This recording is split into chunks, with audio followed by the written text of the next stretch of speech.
Hi Year 7, hope you are well. Decided to, in the first lesson, look at melodrama. So I know some of you have already looked at melodrama, either with myself or Mrs. Lewis.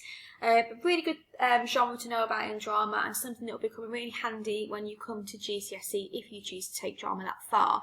So I just wanted everybody to be really clear on what it is. So, first of all, what is a melodrama? So a melodrama, and a lot of you already know this, is a form of acting which takes its origins from commedia dell'arte. Now, commedia dell'arte is an Italian art form, really popular back in the day, really popular, and something that a lot of genres and a lot of theatre takes its influence from.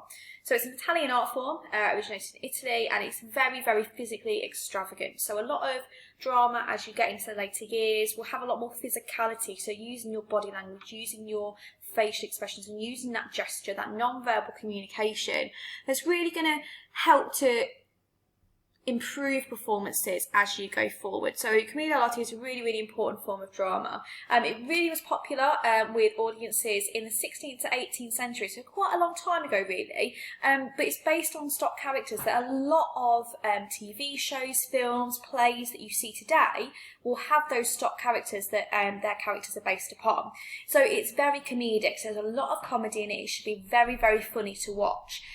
Comedy is really hard in drama, and something really difficult, because people sometimes don't realise that it is in your physicality, in those glances, that eye contact, that does make something really funny. So actors do adapt their dialogue and action just on a few basic plots, so nothing too complicated, but it has to be really basic, and then they can develop situations from that. So the stock characters, a lot of you already know these, so hopefully you're shouting them out at the screen as I'm going to say them. So there are 4 stock characters in a melodrama performance. Feel free to pause the video now and write on a piece of paper what you think those 4 characters are. Okay, so hopefully you've written your 4 characters down. If you're not sure, you've got a couple. Let's see whether you got them right. So these are: the hero is the El Capitano, and that is the hero character who comes in and saves the day when everything goes wrong, or comes in to defeat the villain character. So the villain character is a character who is very nasty, evil, and very cunning. There's a damsel in distress character. Now, traditionally, this was always a woman character, a lady in distress who needed rescuing. However, in modern day performances, it can be either a male or female character, and the hero can also be a male or female character. And the Joker, who's the Arlecchino. Now, the Arlecchino has become what we know nowadays as the Harlequin character. So if you ever look at medieval dramas, you'll see the Harlequin or the Jester, and this character is there to provide a little bit of light relief to what is going on. So this character will be mainly in checkered clothing. If you get a chance after this and you've got a little bit of time, you look at One Man, Two Governors on YouTube. You'll see James Corden, who a lot of you know from the TV. He played the main character in One Man, Two Governors, and he is a Harlequin, the Arlecchino character, and he is the one dressed in checkers, and you'll see all of his checks, and he does some commedia dell'arte acting. If you look for one of his monologues, he's very physically extravagant. He has a fight with himself on stage. So have a look at that, and that is really pure commedia dell'arte, pure melodrama that you're going to have a look at there. So, the plot of a melodrama. The plot of a melodrama looks really similar to that of a fairy tale. So, any fairy tales you might know, and any pantomimes that you've been to see, I know a lot of you have been to see pantomimes or been involved in them yourself, the plot line does really follow that, and that comes from, like I say, early 16th century commedia. So, something that you're seeing today you might think is quite fresh and modern, actually has been around for hundreds and hundreds of years. So they've adapted over the years to becoming more engaging for modern audiences. So you've got things like Cinderella, and that's had various remakes on the screen recently. But you've got things like Shrek. So Shrek the musical is a fairy tale, a commedia dell'arte drama that has been really flipped on its head. So the stock characters have really changed. The hero isn't this dashing man who's come to rescue the damsel in distress. It's this strange looking ogre. So they've really flipped that on its head to really challenge stereotypes, which is something theatre is really, really good at. So there is a difference between melodrama and melodramatic acting. In a melodrama, people aren't melodramatic with their vocal expression all of the time, as this will become quite draining to watch. We all have or know somebody who is over the top all of the time, and sometimes they just need to tone it down, have that little bit of a break, and then people engage with what they're saying a little bit more. So a melodramatic acting, a storyline does need to have 3 parts. So the beginning should introduce the storyline, set out the characters, which are which. The middle, obviously, the main bulk of the storyline, and the end should conclude the storyline, the best place for any cliffhangers if needed.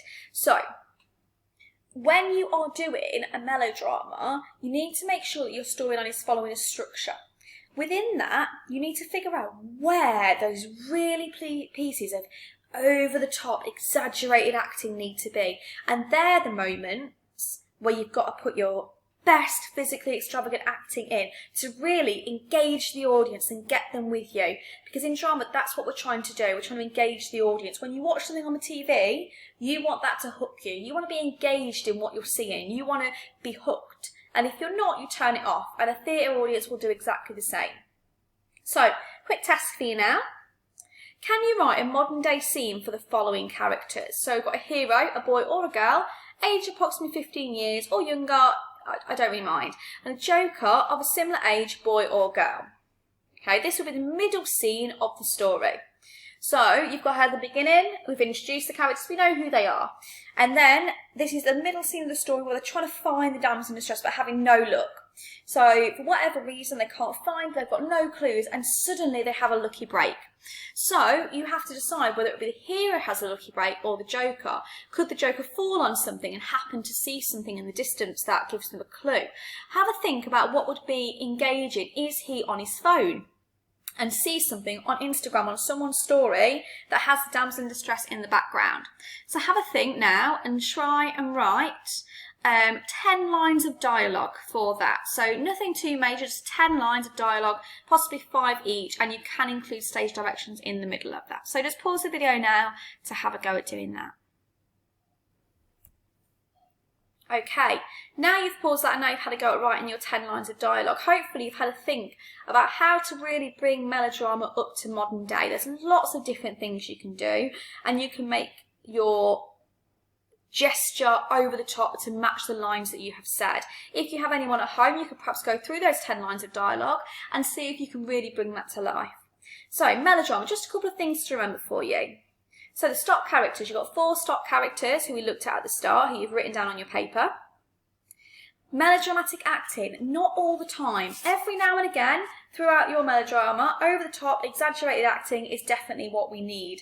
However, all the time gets a bit boring after a while.